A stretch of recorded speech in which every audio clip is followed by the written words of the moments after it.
Salut les gens, bienvenue sur Dragon War Gaming. Aujourd'hui on se retrouve pour une vidéo de séance de peinture dans laquelle je vais vous montrer comment j'ai peint mes guerriers Tau. Allez, c'est parti.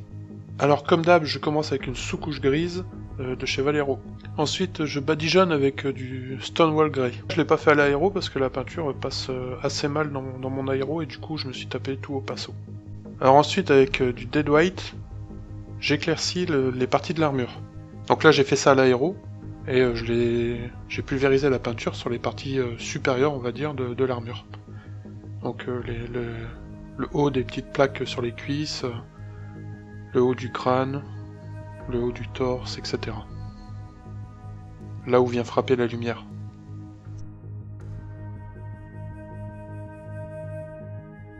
La petite épaulette aussi. Le dessus de l'arme. Et ensuite, avec de la Null Noil, je suis venu redessiner tous les petits creux qu'il y a sur l'armure. Donc ça, c'est le design des taux. Il y a beaucoup de petites lignes comme ça sur les plaques d'armure. Je les ai redessinées donc avec de la Null Noil.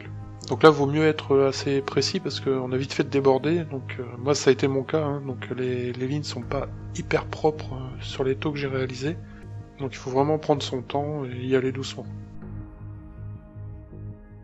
Alors ensuite j'ai pris du noir pur et j'ai passé ça sur les tissus, donc le pantalon, un peu sur les bras et derrière la tête. Alors ensuite j'ai pris du Heavy Red et j'ai fait l'espèce de disque qu'il y a sur le plastron de l'armure et j'en ai mis aussi sur le disque de l'épaulette. Puis j'ai mis de la Null Noil sur tout le symbole. J'ai fait la même chose pour le plastron. J'ai repassé un peu de Heavy Red sur la partie supérieure du disque du plastron. J'ai rééclairci pareillement l'épaulette, donc les parties les plus bombées. Ensuite j'ai fait un mélange de Moon Yellow et de Heavy Red pour éclaircir un peu plus les parties que je viens de faire, pareillement sur le torse. Je rajoute du jaune et j'éclaircis à nouveau. Donc là par exemple sur l'épaulette j'insiste principalement sur les arêtes du symbole. Puis avec du jaune je renforce l'éclaircie des arêtes. Et je fais la même chose sur le plastron. Alors ensuite j'éclaircis les parties noires, donc les parties en tissu avec du sombre grès. Je pousse l'éclaircie un peu plus loin avec du glacier blue. Donc en fait je fais que repasser sur les zones que je viens de faire en sombre grès, mais sur des parties beaucoup plus petites et plus fines. Alors en fait j'étais pas très content de l'éclaircie, je trouvais ça un peu trop violent comme éclaircissement, alors du coup j'ai rajouté de la Null Noil sur toutes les parties en tissu pour casser un peu le côté flashy de l'éclaircissement, parce que j'aime pas trop ça en fait, j'aimais pas tellement. Alors ensuite pour les pieds, là je vous renvoie vers le tutoriel que j'avais déjà fait précédemment sur le visage des taux. Donc je l'ai peint exactement de la même manière, donc je vais pas me répéter. Hein.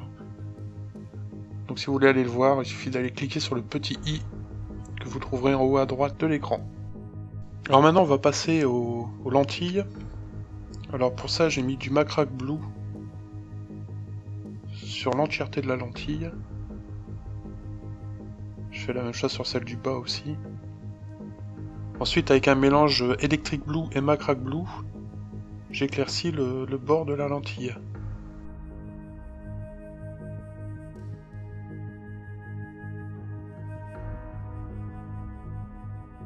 Alors ensuite avec de l'Electric Blue pur, j'éclaircis principalement la partie inférieure de la lentille. Puis avec du Dead White, je viens déposer un tout petit point à l'opposé de mon éclaircissement dans la partie que j'ai laissée sombre.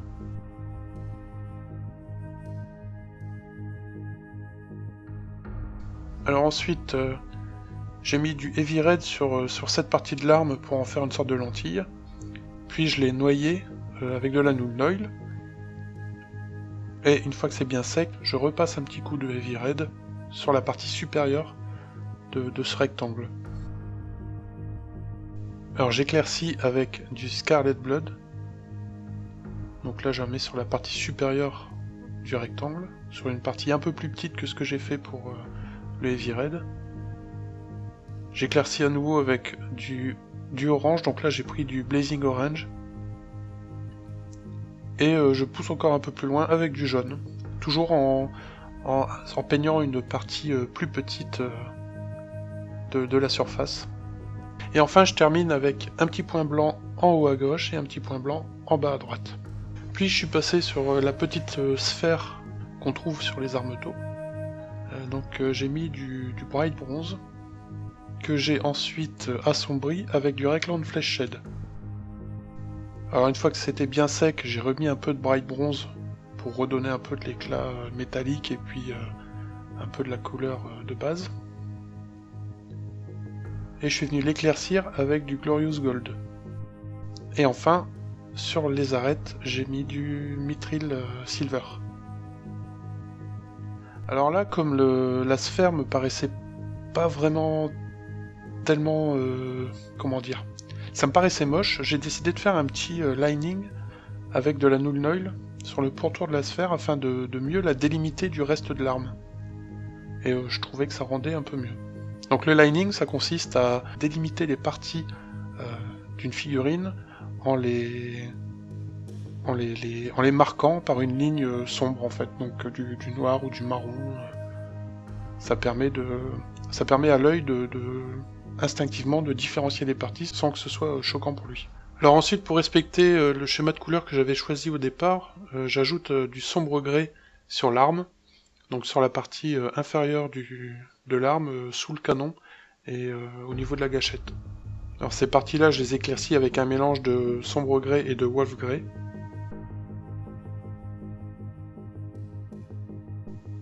Et je pousse un peu plus l'éclaircie en mettant juste du wolf grey.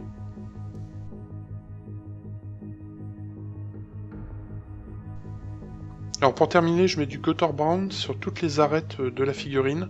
Ça permet de bien délimiter les parties de la figurine quand on a des armures blanches par exemple. En tout cas, j'aime beaucoup faire ça sur du blanc. Voilà, donc on a terminé, et sur ce, je vous dis à la prochaine. Salut!